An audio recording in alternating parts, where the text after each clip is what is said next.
the nerve zone. So I'm saying, my name's Megan, and today, hello. What I primarily want to focus on is these 4 topics. So first and foremost, water, climate, land use, how those are all interrelated, and how humans have an impact there. Secondly, how we read the landscape, what that means, the principles that we want to understand whilst doing so. Thirdly, the origin story of soil, how it's formed, how we can move towards creating regenerative soils. And then lastly, looking at case studies from the past several years of projects that I've been a part of and seen results of. So I started off with a background in geology and geophysics back in my undergrad. So I got pretty obsessed with natural studies then. But when you have a degree in geology, you can only work really in an extractive industry. So I worked for the oil companies for a couple of years and saw a lot of very horrible things and didn't feel great. So I decided to come here actually to this herb farm and repent my sins with my hands in soil. And it was during that time that I really had this deep connection with plants. There's over 250 different medicinal herbs across this property. And I was the apothecary manager and farm assistant. So I really saw the full life cycle of all of these 250 different plants, and it made a really big impact on me. So after that, after working here, I moved on to work for Elemental Ecosystems, which is a company that installs water cycle restoration features. And today I work both with Elemental Ecosystems and Water Stories. And Water Stories is a platform that we have tons of free videos and such showing all these case studies from around the world. So, Water Stories? Water Stories, yeah. And I'll mention it again later. So Elemental Ecosystems, I'm really on the ground, boots on the ground, hands in the dirt, making projects happen, operating different equipment, doing a lot of the surveying. And with Water Stories, I'm the workshop coordinator. So we have a really awesome workshop, which I'll tell you about at the end of this talk coming up. I also have my own company, but as you can imagine, I'm pretty busy with the other 2. So I've done a couple of projects here in the Valley that primarily work across the US and even globally. Okay, water, climate, and land usage. Water is truly the lifeblood of our planet, okay? Everything that's magic comes from water, all life comes from water. So it's a really critical resource, and we need it. We need it to grow food, we need it to grow healthy soils. That is step number 1. You cannot have healthy soil if you don't have water.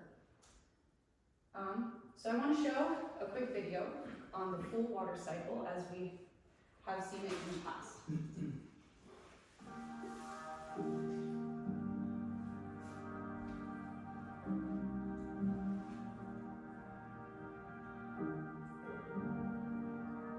The sun evaporates liquid water into vapor, carried inland by the wind. Microscopic organisms growing within the leaves of trees flow into the sky as the trees transpire.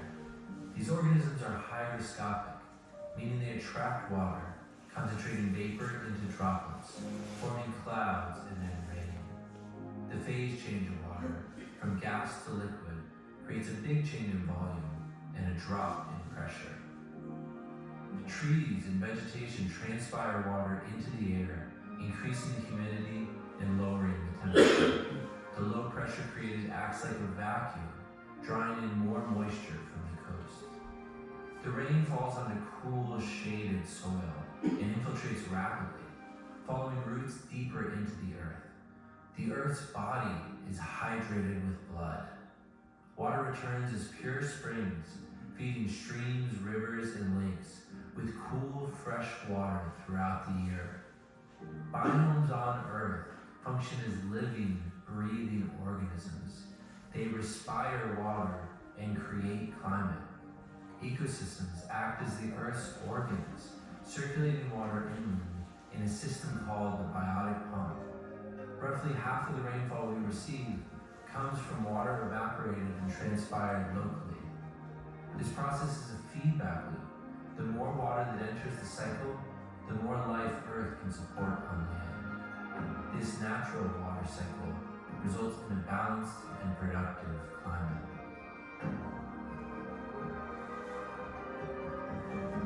So that was an animation that we created with Water Stories, and it really speaks to the full water cycle, which means a symbiosis, a coexistence with the natural rhythms of our planet, oftentimes attributed to when we had indigenous stewardship. What was the beginning of that video? It said something about microorganisms. Hygroscopic microorganisms, exactly. I've never heard that before. Where they're in the clouds? They're in the air? Yeah, absolutely. So there's some fantastic research coming out today that proves that there's bacteria that come from the underside of leaves, and they become aerosols. So they're in the atmosphere. It's about 30 to 33% of all precipitation, if not more, is actually from those hygroscopic microorganisms. And there's a fantastic webinar with Dr. Cindy Morris, and she speaks really in depth. This is her whole job. She studies biology and rain production and has some really cool data to support that. It's also something that's been known for a long time in a lot of different indigenous cultures from all across the Americas to even in Europe. And it's the idea that trees bring rain, but we're skipping ahead a little. Yeah, no, it's perfect. It's perfect. Also, so just so you guys know, there's a bathroom in the building next door, so no worries. But that full water cycle is not what we're experiencing today. This is instead what we mostly experience. So a cycle of fire, drought, and flood. And it's becoming more and more exacerbated every single year. Us here in Montana, we know this for sure. We see the fire season getting longer and worse every year. We see that in California. If you guys heard about the floods this past winter, horrible, and they're getting worse. Even the fires are getting hotter. I've seen fires, or at least I know people who have seen fires where ponderosa pine, it's burning those cones. Like ponderosa needs fire to germinate, but it's actually these fires are becoming so hot that that's not even possible. I mean, my background's in geology, okay? So if there's one thing that's for sure about our planet, it's that change is consistent. And what I want to show here is, see this little dip, KT impact winter? Yeah, so that happened when there was a meteorite impact on the planet, and it plunged, this is climate by the way, global average climate, and it plunged the Earth's average climate, or temperature, down to the point where there was ice caps around the equator, okay? So they call it snowball Earth. And the reason I'm showing you this is because I want to point out that natural systems are very dynamic. There's lots and lots of different things that make that system what it is, but all it takes is one part of that system to change to affect everything else. And so the only thing that changed here was there's a meteorite impact. All of a sudden, Earth's temperature is now freezing. And so this is a graph from 1985 to 2016 of land use changes here in the United States. So what this shows is where you see the red and the blue, that's where there's been somewhere between 33 to 66% land use change. What that means is, let's say it was a pristine forest, that's now agricultural land. Let's say it was agricultural land, that's now housing development. So this is just over about a 30-year period or so, and there's been this much change. So we're acting as that meteorite at this present moment. And like I said, the way the land is now is not how it's always been. And it's not to say that how it used to be is how it's always been either. Things are always changing. However, we need to understand as humans how it's changing and what impact we're having as a species. So as you can see here, you can just imagine standing in this forest. How does it feel? Anybody? How does it feel in this forest? Could be a midsummer day. Cool, right? It's damn, yeah. Even if it's hot outside, you're standing in this forest and you feel it's cooler. Now, if it was a 95-degree day and I'm standing right here, how does it feel? Hot, right? It's very simple things, and this is what we're doing on a massive scale. So, one more video I want to show, showing the watershed death spiral. So what this is when we as humans work against nature with a control mentality.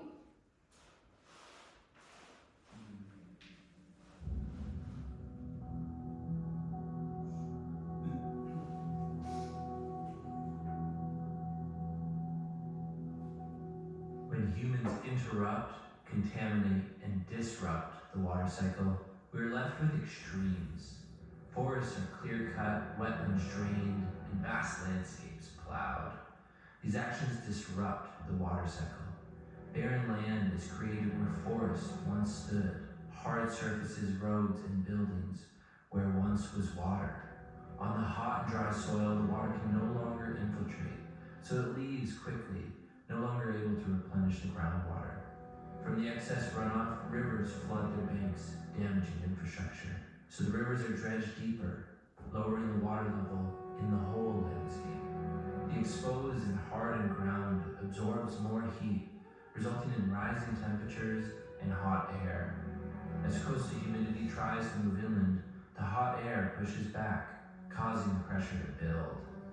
When the pressure finally overcomes, its power is destructive, more intense, with less regularity. A cycle of extreme drought followed by extreme weather events. When it rains, it floods, and the stormwater runs quickly downhill, resulting in flooding and erosion, leaving destruction and drought in its wake. All the while, the water table is sinking and the water quality declining.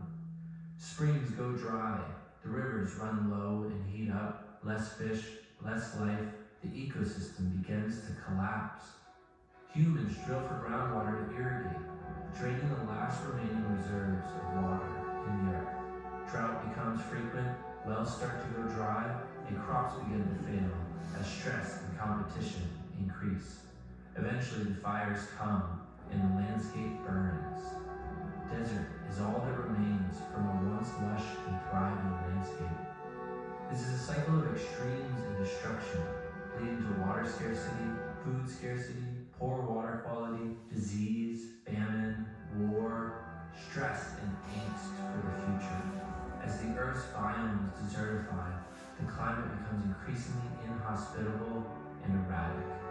This watershed death spiral makes life harder for all of Earth's inhabitants.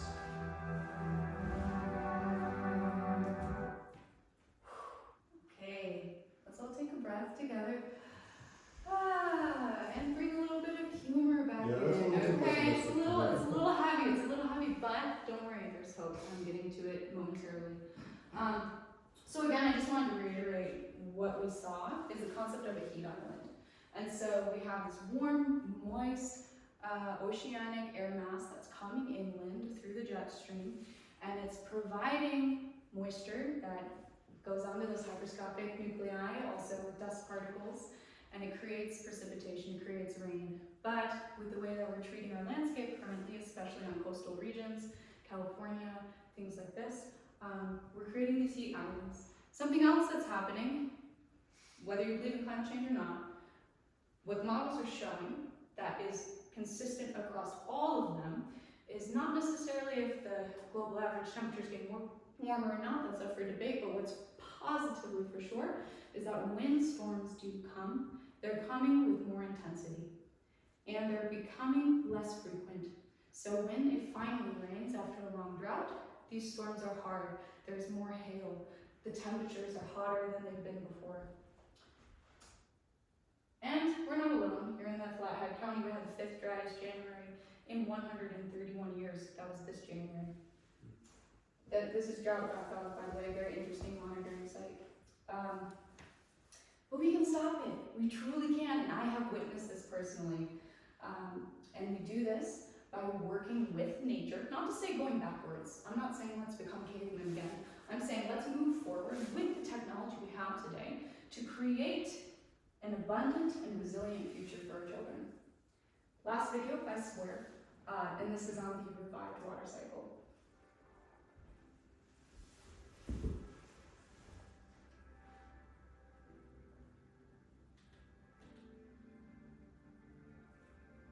Humans are not destructive by nature. In fact, we can act as keystone species in reviving the Earth's water cycle. By holding water within the Earth, decentralized water retention, we can create positive ripple effects through the web of life. By storing the seasonal rains in the Earth, terracing the hillsides and growing forests, we can infiltrate water back into the ground. newfound respect for water, we learn to cultivate the landscape in symbiosis with nature, nurturing ecosystems to produce our food, material, and medicine. The forests transpire water, cooling the air and shading the earth. The heat dissipates. Coastal humidity is drawn inland as the trees seed the air with hygroscopic microorganisms, forming clouds and then rain once again. The rain easily enters the cool, vegetated soil, rehydrating the earth's body with blood. Springs come back to life, rivers are revived, and aquatic life returns to the rivers, lakes, and oceans. In the revived water cycle, fresh water from the oceans is recharged back into the earth. The water cycle, and with it a healthy and productive climate on earth, are restored.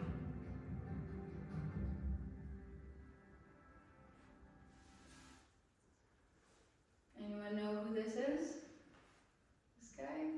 My friend the beaver. Yeah. Of course, you have to shout out beavers whenever you're talking about anything water related, right? So beavers are a keystone species. They are the original hydrological architects of our country.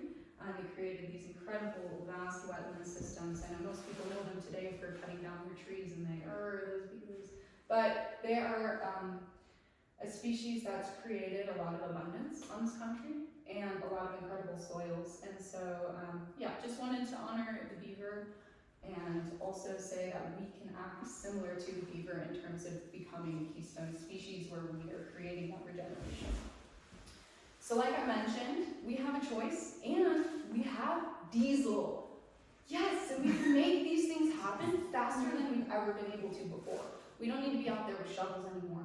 We can actually act as the beaver and install these type of decentralized water retention landscapes on a mass scale. Decentralized, right? So when I say mass scale, I'm not saying big hydro dams, right? So no, this is not it. Oh, I also wanted to point out this quote here, which is, knowing is not enough, we must apply. Willing is not enough, we must do. This is where we're at right now. In the age of information, we're all overwhelmed with thoughts and ideas, and should I do this, or should I add fish manure, or cow manure, God, I don't know. Just do something, and something will happen, and we can learn from this. So I wanted to jump into one of the most holistic projects that we've done, and also one of the largest projects that we've done. So this is a farm in, and we is Elemental Ecosystems. And so this is a farm in Carlton, Oregon. This is what this valley used to look like, and I have a few more photos so you can get a clearer idea. And then this is what we turned it into.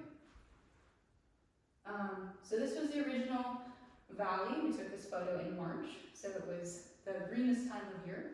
And it just was, this was all poison hemlock down here, and this is all blackberry there, and it was nothing. The people who own this place, they would ride their dirt bikes, use it as like a mudding track. And so the client, they do multi-species livestock raising, and they also have a market garden, so they wanted to use this landscape, one for humans, for swimming. Also on this property, that she couldn't find any water, like there was no water. She drilled multiple wells and there was nothing. And so for her, it's really important to have these surface water bodies so that she can use that for agriculture and her livestock. So this is during the construction process, and there's a bit more to the presentation.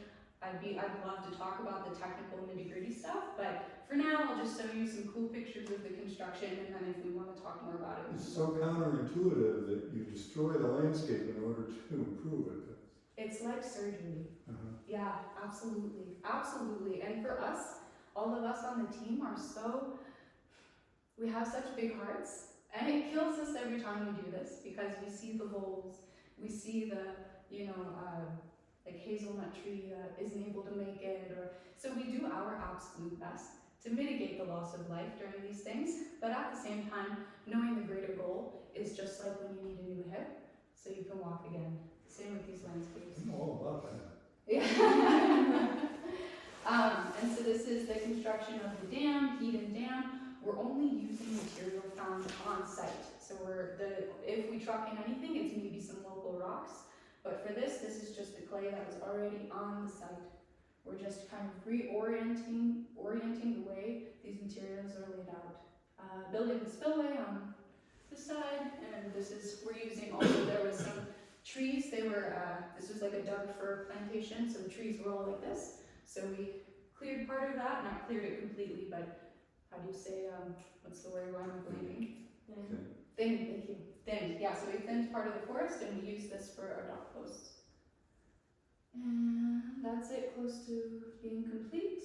And so this is what it was, and then this is what it is now. Sorry, the lighting's not awesome. We also connected this area, so this is a 6-pond system, 1, 2, 3, 4, 5, 6. And this is a road, but it's also a terrace. It's a terrace that's inwhaled, so it can carry water into the system.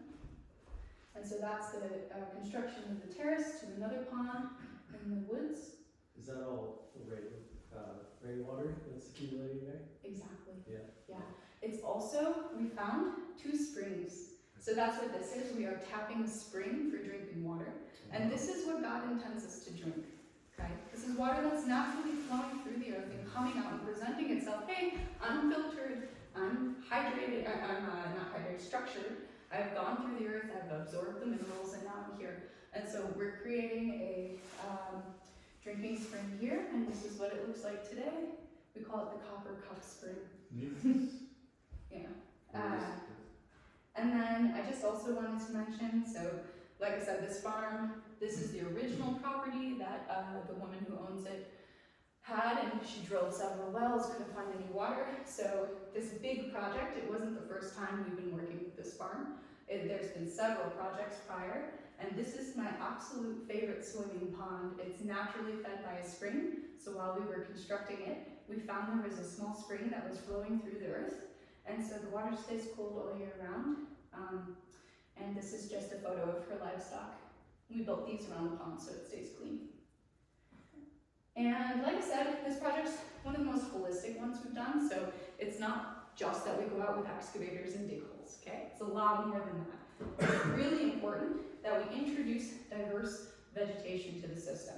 So after we installed the big 6-pond system with that big terrace, we came back in and planted a food forest, as well as native vegetation. So, can you say a little bit like why you chose to do 6 ponds of all different sizes, like kind of We'll laid get to out? that. Okay. yeah, no worries. Cool. I just want to show you that it's possible, and then we can talk more about Is that these Eastern things. Oregon or? This is Western Oregon in the Willamette Valley. Yeah, so Carlton is close to, not too far from Portland, about an hour and a half. Oh, okay. Yeah, towards the coast. Oh. And so they get lots, pardon? It's where they grow all the hops. Yes, exactly, because they, and grapes, and there's so many, it's actually kind of a problem. There's a lot of vineyards. Now this valley is very well known for Pinot Noir, whatever that grape is. And so what they do is they come in, and this is heavy clay soil, okay? Clay is incredible soil. It's super easy to abuse though. And so they, after many years of growing just Douglas fir, they come in, they cut down all the Douglas fir, they plant rows of grapes going straight up the hillside. And so when it rains, it sometimes can create a lot of sedimentation and a lot of issues. Anyway, that's a whole nother talk for vineyard. But, this Instagram post from one of these chefs, so this farm is incredible. They have their hands in a lot of different realms. They also opened a farm-to-table restaurant. And so the chef of that farm-to-table restaurant, he went with his kids, which makes my heart sing. He brought his kids here to the place that we created. And this was this year. So he harvested 30 pounds of fruit from our bare root trees that we installed in 2021. And this is just the beginning. I can't wait. Only maybe 1/5 of the trees are producing fruit right now. So it'll be very abundant moving forward. I also wanted to point out my observation that when you bring water back to the landscape, when you help that landscape infiltrate water more, the natural and native species come back willingly. There's a lot of seeds already in the soil. And so what you see here is, this is the big mama. I mean, I don't know if the seed here is exactly hers, but this is a white oak tree. And that was the original, or one of the biggest ones. There's apparently stories going back to when native tribes were living in this area, and they would gather at this tree. And so on this hillside here, it's northern facing, we also put a fence just around half of the area. So one half is left open to the wildlife, other half is fenced in for, we wanted to sort of run this experiment because we want to give to the wildlife, but we also want to produce some fruit for the restaurant, of course. And so in this fenced area, we found over 25 different white oak trees coming up, which was incredible. And so people who maintain the system, they know what this is, they know what the native plants are, and we're trying to encourage that diverse food forest with native species as well. And that's another one, because I love them so much. Okay. Reading the land. You asked, how do we know to install 6 ponds? Is it because the client said it would look pretty there? For sure not. For sure not. I just want to speak a bit to the different ideas of how we go about reading the landscape, because you don't want to just dig a pond anywhere. You want to dig it in a place where it makes sense for the land. And so step number 1 is listen with an open mind. We want to turn off our monkey mind whenever we're on a client's property or even in the woods, and try and just observe without making conclusions. We want to use all of our senses. So we're so cerebral. We don't think about smelling. But even when I said earlier, how does it feel to stand in this forest? You all felt it. Not just here, you felt it in your body. And so try to tap into that more. Follow water sources to the source. So this is a very interesting thing to do, is to figure out, where does this water come from? It could be water in a creek, it could be the water that you drink, but where does it originally start from, and where does it exit into the ocean? Once you start understanding these things on a more watershed perspective, you'll understand that state lines are ridiculous. Also want to say, go outside when it's raining. We don't melt, I promise, and we learn so much about our landscapes when we see where water is flowing. We see how it's interacting with the earth. Maybe it's causing erosion, maybe it's disappearing in one spot. And then when we come back in the dry times, we know, oh, I saw there was a river there, and now it's dry. So you can start understanding how water moves through the landscape, even in the middle of summer. And be curious. We are curious and emotional beings, so try and tap into that, because we can come up with really creative solutions to our modern crises. And one thing, also, my goodness, dig holes! Like, most people own a piece of land and never dig more than like 6 inches. But it's amazing what's beneath our feet, and I swear to you, every property, every consult that I ever go on, it always blows my mind. Even knowing geology, studying that for 4 years, every time we dig, I was like, oh wow, didn't expect that. We're gonna have to buy excavators. And then this photo I liked because we're mimicking like a stream channel, so we installed a terrace system for this client, and this was connecting the 2 systems. But mimicking nature is a really amazing thing to do and to experiment with, especially if you have kids, and if you don't, especially if you're an adult. I also wanted to bring up the idea of using plants as indicator species. This is one of the main ways we figure out where springs are. So, I have a quiz! Who's ready? Okay. Does anyone know what this plant is? You don't have to be fancy, you can just say the common name. Is it cattail? Nope. It's like this big. Oh. In Oregon, it can be like this big, but in Montana, it's like, and it's pokey, and it's hollow on the inside. Oh, I don't know the name for it, but I know. It's not bamboo. No, it's plant lady. Rushes. Yeah, so rushes are super common. If you ever go to like a pond or wetland area, you'll see rushes all over the place. These are an indicator of usually inundated clay or heavy soil. And so this, if you look at the root system, is not very deep.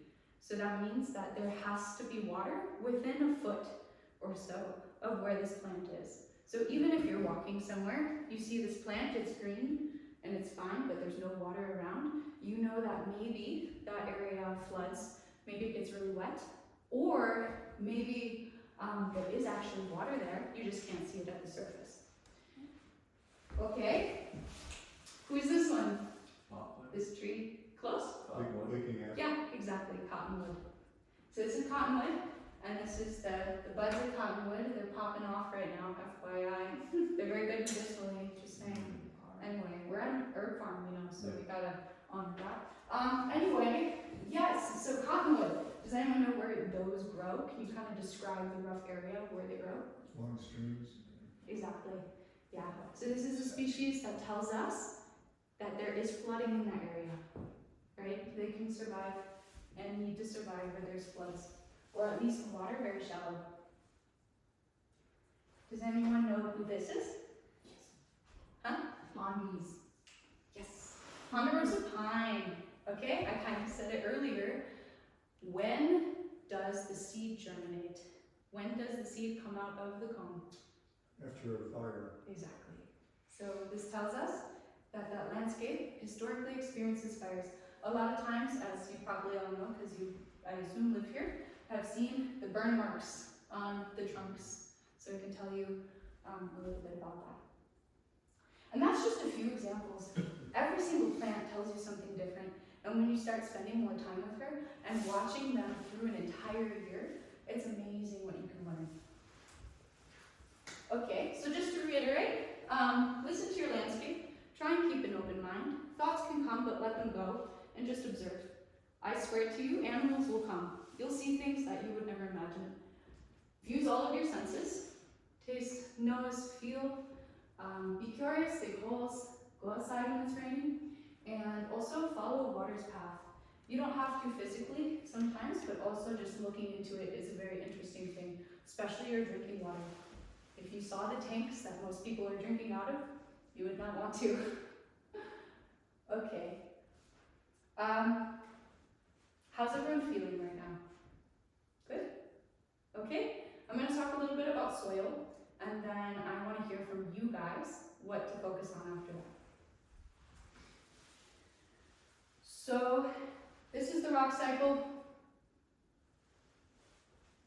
I would love to speak more about it, but I get carried away with rocks, so I'll leave it at that. There's a cycle, it's called the rock cycle, it's super cool. It is the main cycle that happens before soils. And so once we have our solidified rock exposed at the surface, right, surface of our planet, then we start getting mosses, lichens, these more simple plant slash animal slash fungi, I don't know what you exactly want to classify them as, they start eating the rock. It's actually this really interesting process where they're sort of working with the rock, taking that material and making it something else.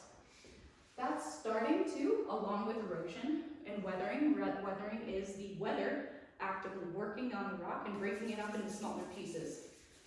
That creates soil. The process continues. The plants complexify. They get more diverse. And, well, sometimes depends where you are. And then that starts creating the different soil horizons. Now, there's something really interesting that happens between these cycles, or these horizons, which is that there is like material, so water, the water table, let's say, is like here. There's actually an interaction that happens where when calcium and magnesium get oversaturated, they actually precipitate out in the soil layer. So that's why sometimes you can find clay in places where maybe there wasn't previously a stream flow or a lake or something like this. It's from this cycle actually happening with the water in the soil. I didn't say that super well. I can expand on that more, but that's the basic idea. This is the concept of forest succession. And so just as the rock turned to soil, we have our annual weeds, our parking lots, our degraded, denuded areas, eventually complexifying into more deciduous forests or conifer forests. And so you have the annual weeds, you have the perennial weeds, grasses, which obviously this is one of the most productive, fertile zones in our entire ecosystem. Shrubs, aspen, and then yada, yada, yada. Okay. This photo is from a project we did. So when we complete a project, we mulch all of the disturbed soil. We try and disturb the soil as little as possible. I know it looked really dramatic, but we first separate the topsoil because that's gold, and we want to preserve that. We keep that to the side. We do the reshaping, we build the dam, and then we bring the topsoil back. And what's amazing when you build a pond is that you can lay the topsoil on twice as thick, which is great, right? Because you're having a whole area that you don't need topsoil on. So anyway, we put that topsoil on thick, we mulch it with a thin bit of straw or hay or whatever we can find, and then we throw at least 11 different species cover crop. So there's this really cool thing called quorum sensing. Nicole Masters is really eloquent at speaking about quorum sensing, and it basically activates different attitudes of the plant so that the plant is able to handle drought better, it's able to handle flood better, etc. So this is actually 13 different cover crops. We have yarrow, several different clovers, Austrian winter pea, I think I put kale, tons and tons and tons. And then this is an elderberry.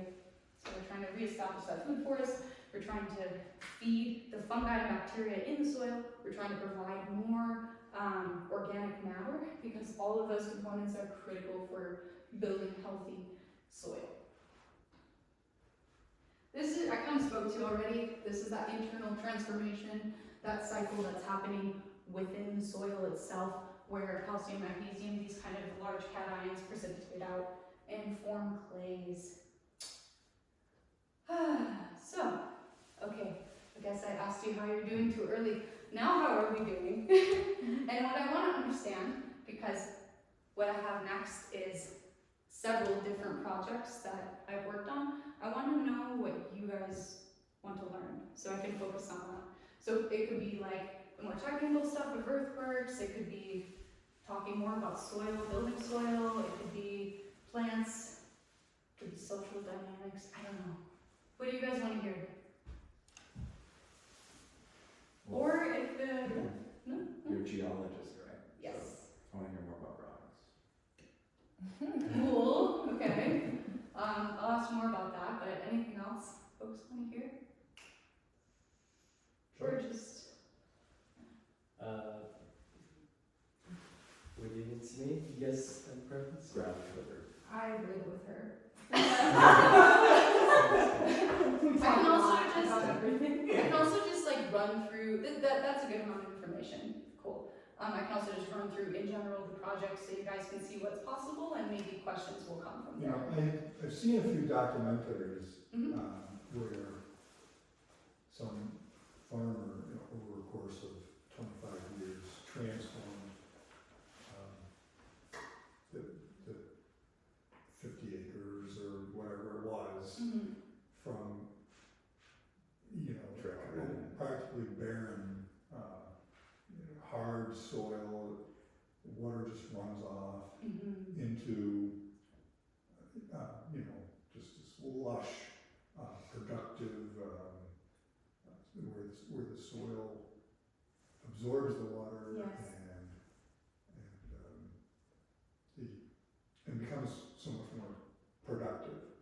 And even though I've seen the process in these documentaries, I just haven't fully grasped it. Totally. Yeah. Yeah, so speaking to that too, fantastic. Okay, thank you. Just doing a time check, awesome. So let's see, what do we have first? Okay, great. Yes. So this is a project we did in Big Sky, Montana, back in 2021. So November 2021. This photo was taken this past September. I got to go back and visit the project. You can see that in the foreground, you see all of this green grass. Also, is there a glare? Can you guys see that? Yeah, perfect. And then you also see this terrace that goes around the pond. You see how much more green that is than the rest of the hillside? That's because the water from this pond is wicking up. Just like if you put a napkin halfway in a glass of water, the water starts wicking up. Same thing happens in the landscape, and so that's what we see here. Sorry, I didn't take a great before photo, but I was running the front loader, so I took this photo. Basically, this place was a parking lot. So it was naturally a wetland, But then back in, I don't know when, maybe 2013 or something, a developer, because there's lots of big buildings going up in Big Sky, they took the material from that foundation they were digging, they dumped it in the wetland and filled the wetland completely up to make it a parking space. Yes, and so what we did for a week was just remove that sediment, reshape that wetland, build sort of a mini dam, just a small one, and this is what we have today. We restored that wetland. And what's really cool about this project is we actually, this past September, found oxalotl. And so oxalotl, which are barred tiger salamanders, they exist in only a few ponds in the entirety of Montana. Furthermore, they're an amphibian, so they're an indicator species. As soon as the water starts getting less pristine, they're the first ones who die. And so it was so incredible to see these guys in the pond that we created. So, Willamina, Oregon, we also installed a wildlife pond. And what's really cool, you want to know a little bit about geology, what's really cool about most of the Pacific Northwest, at least Oregon and southern Washington where I have worked, is because of the volcanic nature, so they have a lot of basalts, rhyolite, that kind of thing. The volcanic nature of the parent material, the bedrock, that, when it weathers, becomes clay. So that's why all of the soil, from what I've seen for the most part, is very heavy clay. Whereas the soil here in the valley, does anyone know what it mostly is? It's silt, mostly, because of the glaciers. And also because of the parent material. So the parent material here is an argillite mudstone, which is exactly that. It's mud that turned into a rock. And so when that weathers, it creates a particulate size that is that of silt. So silt, sand, and clay, they could all be the same mineral. It's just a description of size. And so sand is a bigger thing. We all know what that feels like. Silt is sort of in between, and clay is very small, very, very, very small. So anyway, there's a ton of clay here. This was a drain-tiled field. It wasn't very productive. They used to grow hay on it, but again, it just didn't produce very well. And so they just left it. The client, whose farm this is, she tried growing a number of different things here, but at this point, it's just covered in ragweed. And she said, also, my partner who runs Elemental Ecosystems, he did this big water design for her property. And so we came in to install the first phase of this design, which is a big wildlife pond. So this is the construction. We're delicately removing the topsoil. And then this is us building the dam. And so, like I said, there's lots of clay here. I keep saying that word clay because you can't build an earthen dam pond if you don't have clay. You would build an infiltration basin, but you can't build a pond with a dam. So here we have lots of clay, so it's no problem. So we're building the dam, and our little compactor machine was broken, and I was very upset. And this is us ripping through the drain tile. So again, if you guys don't know what drain tile is, it's a way that farmers can make a field that gets really wet. They drain that water away to make that soil more arable. Not to say that that's bad. I mean, I don't really think anything is good or bad necessarily. It's all just a matter of perspective. So for that farmer, he was trying to grow food, for sure. We respect that. But also, when you leave these systems in place, they don't fix themselves unless they get plugged. They continue to drain the landscape for millennia. You can find drain tile. There's a man named Tom Beebehauser. He's a wetland restoration ecologist. He's fantastic. He's found drain tile fields that are 100, 200 years old, just still operating, nothing growing on them, but the drain tile is still in place. And so for us, we're like, well, obviously nature wanted this to be more like a wetland. And so... Can you explain to me again why a Yes. farmer would install a drain tile? Yes, so let's To get say, water to a certain point. to get the water to go away faster. No. So do you know what like a French drain is? Right, yeah. It's like that concept, but with your field. The farmer has to be able to get on the field with his tractor. Exactly. Early in the spring to plant the crop. Mm-hmm. And if the field is too wet, he can't get out there. And he has to wait for the field to dry out, and if it doesn't dry out until the end of June, he's lost the planting season. But what's a better solution, right? So So it depends on your context. So you need to read your landscape. You need to understand you and your family's goals. What's important, how much money do you need to make? Maybe that means you grow a different crop. Maybe that means you switch to livestock. So this farmer, she was doing something, I can't remember exactly what, and then because of what she found on her land, because of how unproductive this field was, she ended up shifting away from that. So instead of growing all the hay right there that she thought she was going to be able to, instead she decided it would make more sense to install a wildlife pond. So this is a part of her landscape that she decided to not make agricultural and make for the wildlife, and then she put another part of her landscape into production. So this is what it looked like this past September. So we actually installed this project. We finished in September. So this is it filling up after the first couple of rains in Oregon. And I can't wait to go back. I don't have quite the most beautiful photo yet because it just filled up, I think, three months ago. And so now it's overflowing and it's creating a little wet meadow down at the bottom. And I think that, I can't remember exactly, but they were talking about using this pond for irrigation for their market garden. So, this is Pony, Montana. Pony, Montana has decomposing granite. Decomposing granite is basically sand. And so, do you guys know who Thomas Eltel is, by chance? He's a wonderful botanist. He wrote Botany in a Day, which is a fabulous book. I recommend it highly. And so anyway, he built this pond 25 years ago, but it never really held water because it was in decomposing granite. He tried to use a bentonite liner, and it just kept failing. And so we came in to help renovate the pond. But because it's so sandy here, we had to truck in material from Wheat, Montana. You guys know that big Wheat, Montana factory down there in Three Forks. So they have a big old pile of clay from building their foundation. So we just trucked in that clay from the foundation and we lined this basin. Of course, we shaped it first. So we took that bentonite liner out. We reshaped the pond a little. And then we put in this clay. And this is what it looked like after we finished. It actually snowed 3 feet once we left. So we left, one storm snowed 3 feet. All of this water is pretty much from that one storm, which was amazing. And this is what it looks like today.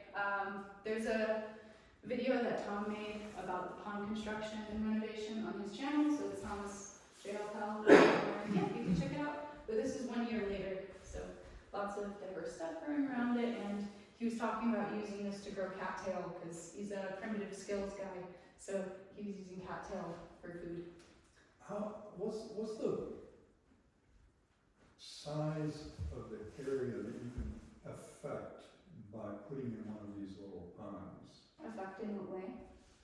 In the way that, so going back to these documentaries that I saw where they took this horrible parched land, hard and wouldn't absorb water, and they transformed it. So I assume that these ponds are transforming to some extent the area around them. Exactly. So is it twice the size, the diameter of the pond, or is it? For sure. That depends in part on a couple of factors. One is the climate of the region. How dry is it in the summer, or do you get precipitation year round? The other is the type of soil it is, so that affects the wicking rate. So if it's very sandy, you won't get that effect very much. If it's very clay rich, yes, you'll get that effect very dramatically. And also it depends on, of course, on the size of the pond, as well as the local geology that you have to work with. And what I mean by that is there's this concept in Rajasthan, India, where when they build a pond, it doesn't hold water. Their goal with these basins is to infiltrate water deep down into the ground as fast as possible. And there's this video, we made like a 40-minute film on it. It's called Reviving Rivers. I would highly recommend that as well because it's a very inspiring story of how this work, again, this is not like any fancy swimming pond, it's just some small holes in the ground that these villagers built by hand, how this transformed the region, it decreased the region. Rajasthan is huge, it's in northern India if you don't know, and brought the temperature down by 2 degrees centigrade.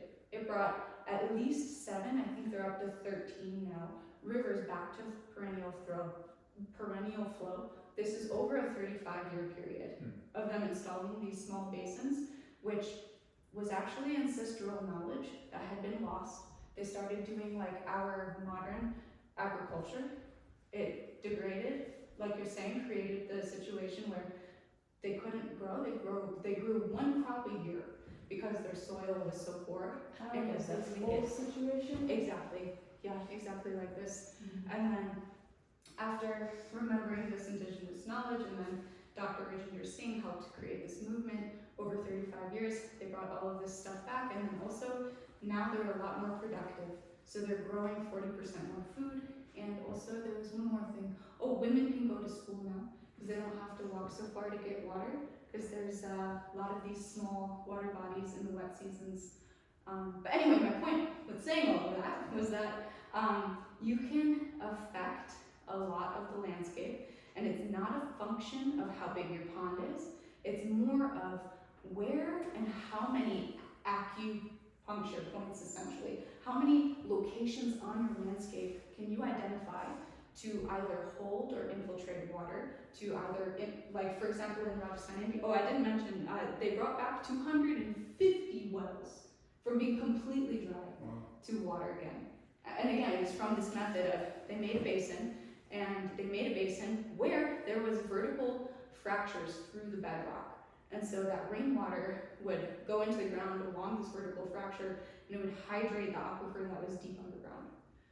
And so it sort of depends on what you as the landowner's goals are, and what you want to achieve, and then also what your landscape is telling you, and how you can merge all those things together. I think I kind of went off on a tangent, but did I answer? No, your that was question? good. Yeah. Okay, great. So are there other forms other than just a pond, or what about terraces Exactly. or other forms? What other forms are there? What else can you do aside from a pond? There's many, so terraces are another thing that we do very commonly. The idea is that we go onto a landscape. Maybe we can do this here while the sun is out still, because this is pretty much the end of my presentation. Yeah, this is just one more example of something that's possible. But I'll finish my thought, and then maybe we can go outside and just practice. But basically, you go onto a raw land, and you would see where the water flows, and then based on your goals, you could either intercept that water, bring it somewhere else with a terrace. You could create infiltration basins, which is what I described. They're also called jolhads. And so that's basically a pond, but it doesn't hold water. It's just like a hole in the ground, and then it infiltrates. But doing that in areas, again, where it can infiltrate very quickly. Another word for that with a similar result is a rain garden, which should be required, in my opinion. If you install a roof, you should for sure install a rain garden. Yeah, I'd love to hear a little more about how to build a proper rain garden. Yeah, definitely. There's a lot of different camps out there. And again, it depends on your soil, right? There's a theme here. Because clay, you need to make it bigger. If it's more sandy, you make it smaller. If it's silt, like yours maybe is if you live in the valley, it can be sort of more medium-sized. I live in Pennsylvania. Pennsylvania, noted. Yes. I don't know much about the geology of Pennsylvania, but when it gets really rainy, does the dirt stick to your roots? It's all clay. Is it? Fantastic. You love clay. Clay is the best. Yes. You can do a lot. I'm looking for markers so I can show Well, the rain garden. if you're farther up the On the hill, ground it's there. all clay. Yeah. And then in the valleys, Yeah. it's all, Yeah. it's all the nice topsoil that washed off of the hills. This is also very common, unfortunately. You know, there's some ancient peoples who, like, if you look at Peru, the systems, the terrace systems they have there, that are like 10,000 years old, they actually used to go down and dig up all of the topsoil from the valley and bring it back up to the top of the mountain. This is also a practice that they did in Italy, which I thought was really interesting. People used to work a lot harder than we do today. Yeah, maybe with more restful breaks though, and not just scrolling on their phones. Okay, so we're talking about rain gardens. So there's a lot of great information online for sure, and I'll point you to that when it comes to the numbers, because the numbers aren't exactly in my head right now. When I say the numbers, I mean the catchment calculation of your roof. I mean, it's very simple math, yeah, it's just like whatever the size roof is, imagine there's a storm and it has X amount. So you just want to make sure that you size your rain garden appropriately. Again, numbers not my forte, so I would look at that to calculate how big your roof is. Or whatever hardscape, right? So whatever you're trying to mitigate, whether it's parking lot or roof or what have you. Calculate that surface area. Take a look at your precipitation data. See how heavy it's rained in a 24-hour period. So what was the biggest size storm that you've had in a 24-hour period? That can help you understand sort of how much water is moving through that system, so you can make the appropriately sized spillway, which I'll get into in a moment. But basically, you want your rain garden to not be too close to the house or whatever infrastructure, because for obvious reasons it could hurt the foundation. So I recommend like a gutter or a spout or something, so that you can easily move that water somewhere else. And so you can build here like a spillway with rocks or whatever you have around. And then that takes the water to your rain garden here. And there's, again, a lot of different ways you can build this, and it partly depends on your soil. Since you said you might have clay, you want to make sure that you size that appropriately, so bigger is usually better. I know a lot of people, the same with the depth is the same, like you don't want to go crazy and dig it too deep. Obviously, depending on the diameter, that's going to limit how deep you can make this. But I know a lot of people, the idea with the rain garden is that it's a garden. So you put species that can survive being inundated in the wet period. So I assume maybe where you live, is it rainy in the winter most of the time? Or a lot of rain. So making sure it maybe like horsetail or cattail or more of these like wet species, especially in the center where the water's going to be. And for sure, before you plant anything here, depending on what material. So I guess to pause for a moment, you'll find online there's a lot of like recipes for building. Yeah, and you can choose whatever recipe online for sure. What's unique about what we do is one part is we use what's available. So for us, whatever the landscape provides, let's say it's here on this land provides a lot of rocks.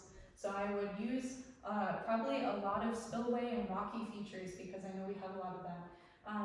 On this property, we also have a lot of wood chip, because we get wood chip delivery from the electric guys. So I would probably put wood chip in here to act as like a mulch. I'd probably do it really thick. It also helps with the absorption, and also adds organic matter. What you'll find on the recipes online is they say it needs to be this, and then it needs to be this layer, and then it needs to be gravel, and you need to put a big drain under here, and it needs to connect to the stormwater system. And I would just encourage you to maybe use the building of your rain garden as a practice for interacting with your landscape, and always start small. So start small and observe what happens and see how that goes.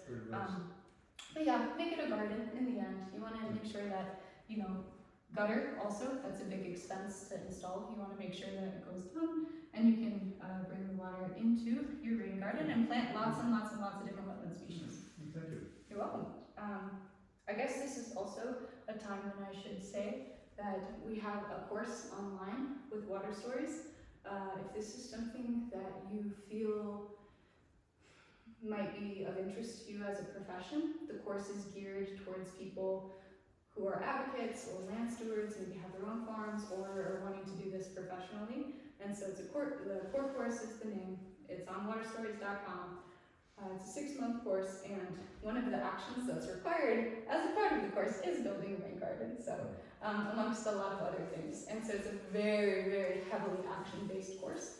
But obviously, that's not for everybody. So I also want to point to the water stories, because one of our other big missions is spreading awareness about water cycle restoration and encouraging people that to do something, anything outside, and getting involved. And so we have lots and lots and lots of free videos.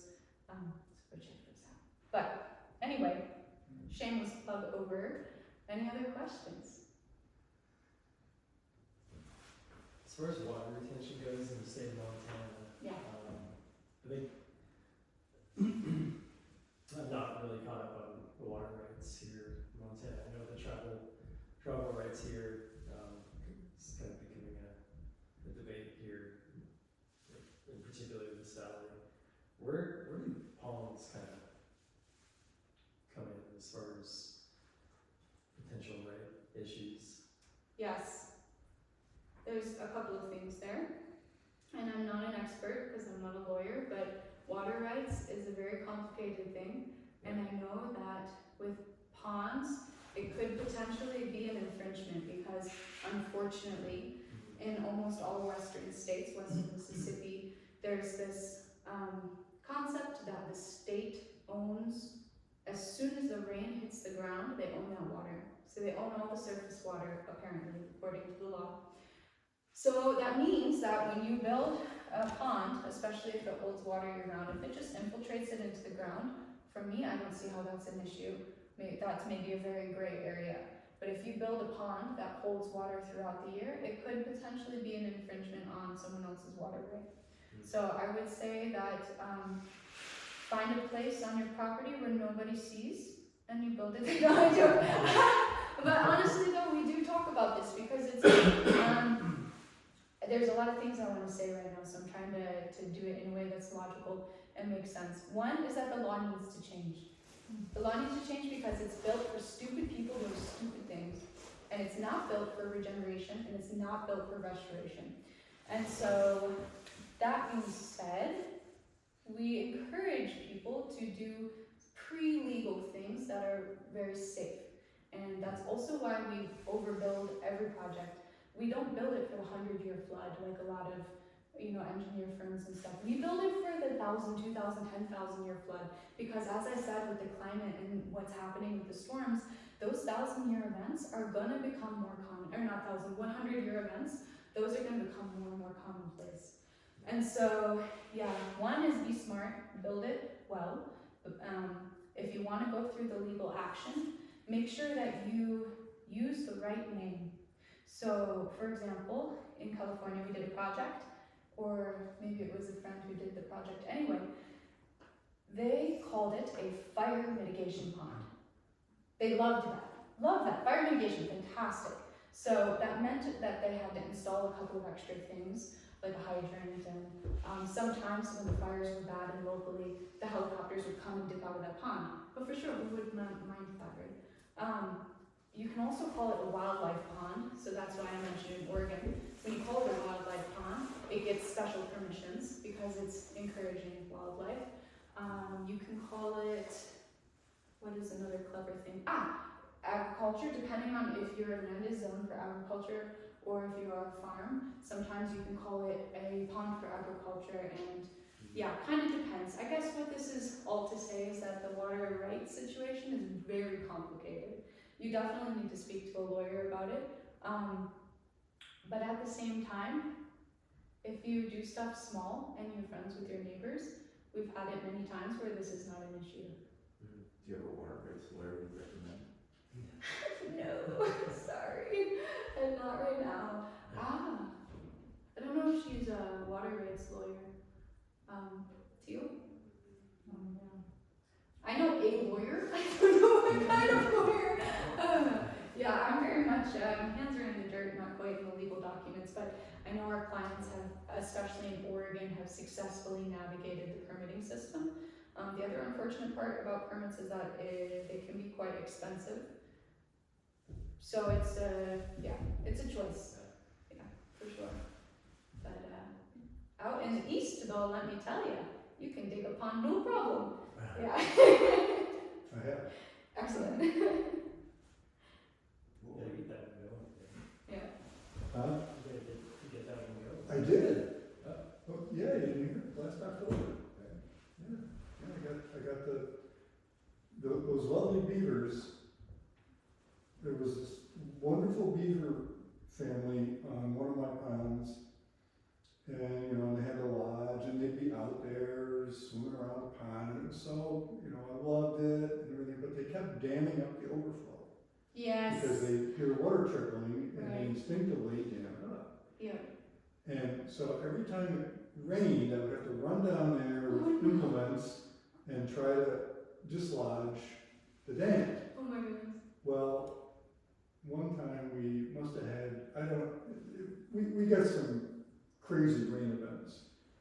And we woke up one morning and there was a huge gash in the far pond bank. Yeah. And there was no pond there. Oh gosh. And so it sat like that for a couple of years. Yeah. Finally got it fixed last fall. Happy to Yes. have it back.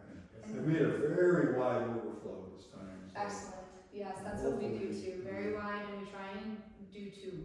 So we do the main primary one, then we do another one at a slightly higher elevation. It doesn't look so obvious, but in the event of a really big storm, it would go for both. The other thing is your dam properly keyed into an impermeable surface? That is, yes, this is the other thing, and this is probably why ponds are so illegal, is because when people build them, they don't key them in. So what I mean by that is it's like, how to draw this?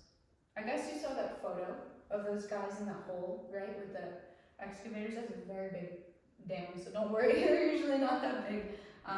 But let's say this is the local geology bedrock, and then this is the soil horizon. And we're in an area with granite, that's why this looks so weird. So if I were to build a pond and I dug my test slices, you always do test slices because you want to make sure that it makes sense to do a pond here. So we dug our test slices, we have a ton of clay, and we dug down, our test slice was here, we found this impermeable layer, fantastic. Impermeable layer, that could be bedrock, it could be clay. That basically means the water essentially doesn't move through it. Technically it does, but very, very, very, very slowly. It's to the point where hydrogeologists consider it impermeable, right? So let's say this is our bedrock layer, this is granite, and then we were building a pond, and so we start digging, and when we do our, I need like a three-dimensional model, because this is not right. So, okay, let's do another image here. Let's say this is a valley, and then we're building our dam here, and the water is going to impound behind it. And so we would dig down here until we hit bedrock, and this is like a clay core. God, I haven't drawn this before. It's really not working out. Okay, this is our anyway, my point is there's a clay core in the middle of the dam, and that is very well compacted, and it's in contact with an impermeable surface. That's what the key is. Yes. Is there an ideal depth for an impermeable surface? No, it can be whatever. I mean, this is the thing that's also very interesting about this work, is you sort of have to be able to, not sort of, you for sure need to be able to do dynamic decision making, because you can dig as many test slices as possible and get a rough idea of how deep that impermeable surface is going to be, but until you actually dig, it can be very variable. So we've had it at times before where we've only had to dig like 12 feet on one side and then like 20 feet on the other side. So it's really like this diagonal connected to the surface. Around here, they're just constantly hitting boulders, and so Yeah. you end up just pulling boulders out of the ground and then keep going. Another boulder and more boulders, Yeah. because this is all glacial till. Right. Yeah. So, true. This is true. I mean, you will be surprised though. If you have an excavator or a backhoe, or you just rent it for a weekend, you'd be amazed. Usually, we hit some kind of impermeable surface when we go all the way down to where the bucket of like a 5-ton excavator can't reach anymore. And then you typically find something. But if you don't, then it's not a good place for a pond, right? And you do other things like plant diverse cover crop species. Right. Yeah. Is there a way, is it possible that we can walk the terraces? Yeah. Cool. I think that might be cool. Have you guys walked around here yet? No, I'd love to see it. This farm is incredible, and I think